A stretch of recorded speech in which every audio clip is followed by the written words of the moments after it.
Hello friend आप सभी को मेरे चैनल पे बहुत बहुत स्वागत है। तो फ्रेंड आज हम लोग काफी रोचक तथ्यों के ऊपर बात करने वाला है।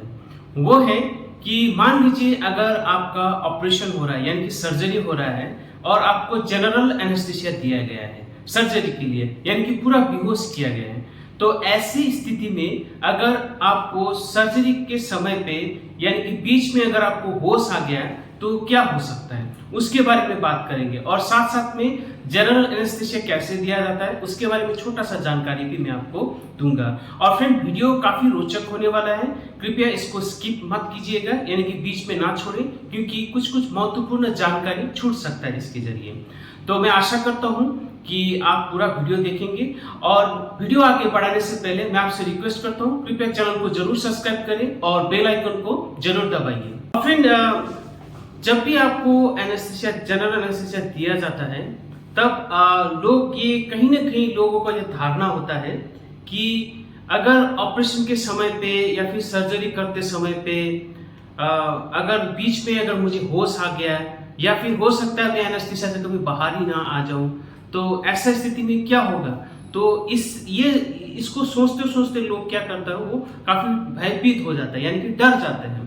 तो यही डर को मैं आज आपके सामने दूर करने जा रहा हूँ। देखिए इस विषय में बात करने से पहले हम लोग जानते हैं कि जनरल एनेस्थीसिया क्या होता है और जनरल एनेस्थीसिया कैसे दिया जाता है, तब जाके आपको इस वीडियो में जो कहा गया है वो स्पष्ट रूप से समझ में आएगा।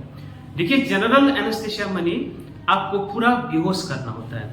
जब भी आपका ऑपरेशन होता है या फिर सर्जरी होता है उस समय पहले आपको हम लोग बेहोश करते हैं तो उसी को हम लोग जनरल एनेस्थीसिया बोलते हैं। तो पूरा बेहोश करने के लिए हम लोग दो तरीके से बेहोशी का दवाई देते हैं। एक तो आपका खून में हम लोग देते हैं वेन के माध्यम से जो कि आप इस वीडियो में देख पा रहे हैं, और दूसरा होता है कि आपका जो फेफड़ा होता है लंग्स में होता है उसके वहां पे हम लोग जो होता है एनेस्थीसिया देते हैं।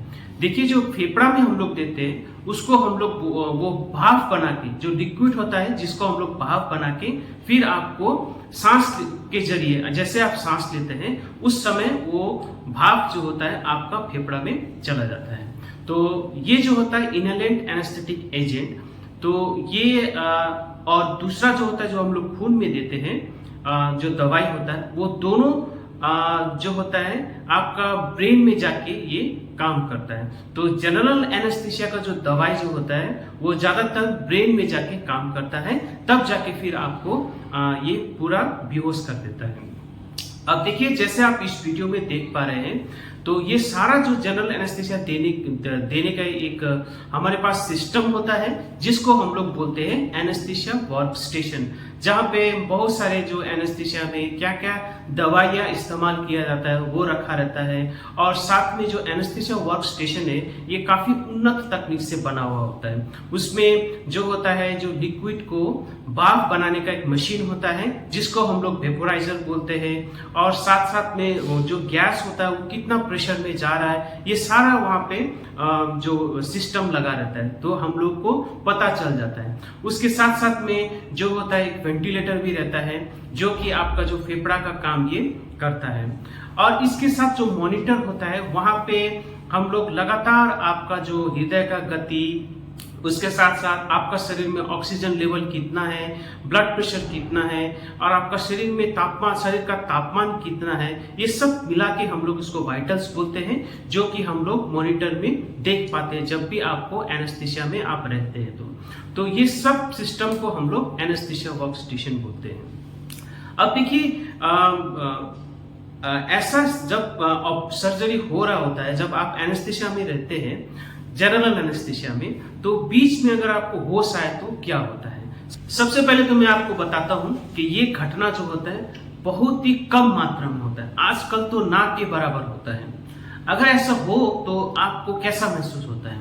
सबसे पहले तो हो सकता है आपको कुछ आवाज सुनाई दे या फिर ऑपरेशन जो थिएटर के अंदर बातचीत जो हो रहा है वो सुनाई दे सकता है, और फिर आपको ऐसा लगता है कि कुछ सपना देख रहे हैं आप, ऐसा हो सकता है।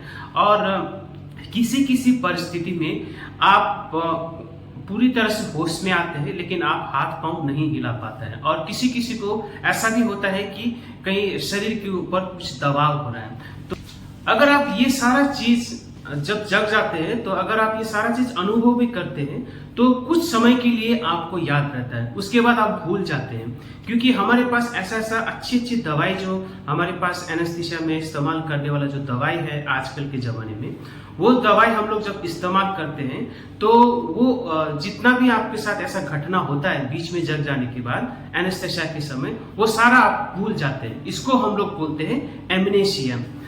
और ये अभी का जो स्थिति में, वर्तमान स्थिति में ये घटना ना के बराबर इसलिए होता है क्योंकि हमारे पास जो एनेस्थीसिया वर्क स्टेशन है वो काफी उन्नत तकनीक से बना हुआ होता है।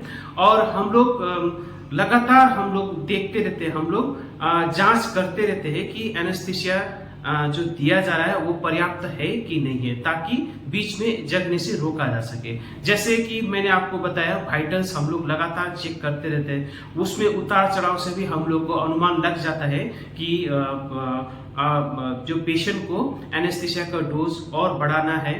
और उसके साथ साथ हम लोग ब्रेन में कितना एनेस्थीसिया का स्तर है, यानी कि दवाई कितना पहुंच रहा है, वो भी हम लोग नाप सकते हैं। उसको हम लोग बोलते हैं बाई स्पेक्ट्रल मॉनिटरिंग, जो कि हम लोग ऐसा माथा में हम लोग का एक उपकरण होता है वो हम लोग लगाते हैं और ब्रेन में एनेस्थीसिया का स्तर कितना है वो हम लोग नाप सकते हैं। तो ये जो सारा तकनीक जो हमारे पास है, इससे अभी जो बीच में जगने का, यानी कि अवेकनिंग ड्यूरिंग एनेस्थीसिया जो घटना है वो ना के बराबर होता है। इसीलिए आपको बिल्कुल भी घबराना नहीं है। अब देखिए, किसी को ये भी धारणा है कि अगर मैं एनेस्थीसिया देने के बाद अगर मैं होश में ही ना आऊं तो क्या होगा, तो ऐसा सोच के भी लोग डर जाते हैं। देखिए, हमारे पास जितने भी दवाइयां हैं, जितने भी हमारे पास उपकरण जो मौजूद है, और उससे जैसे ही हम लोग, जब आपका ऑपरेशन खत्म हो जाता है तो सर्जरी खत्म हो जाता है, तो जैसे दवाई हम लोग बंद करते हैं एनेस्थीसिया का, तो आपको तुरंत होश आ जाता है। किसी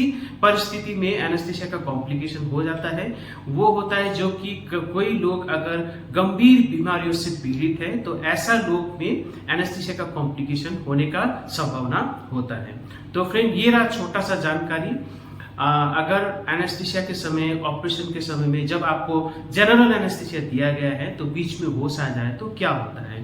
और दूसरी बात ये भी है कि आपको ये सब चीज सोच के घबराना नहीं है, क्योंकि अगर आप डर जाते हैं तो हो सकता है आपका ब्लड प्रेशर बढ़ जाता है, आपका शरीर के अंदर शुगर का स्तर बढ़ सकता है, जिसके फलस्वरूप आपका ऑपरेशन कैंसिल हो सकता है। इसीलिए आज का जमाने में जनरल एनेस्थीसिया काफी सेफ होता है, सुरक्षित होता है। और बीच में जो जगने का जो भय आप अगर दिमाग में पाल रहे हैं तो इसको छोड़ दीजिए, क्योंकि हमारे पास जो बहुत अच्छी दवाइयां हैं और उन्नत तकनीक का एनेस्थीसिया वर्क स्टेशन है, जिसके जरिए ये घटना का ना के बराबर आजकल के समय में हो चुका है। तो ऐसे रोचक वीडियो लेके हम लोग फिर आएंगे, तब तक के लिए धन्यवाद।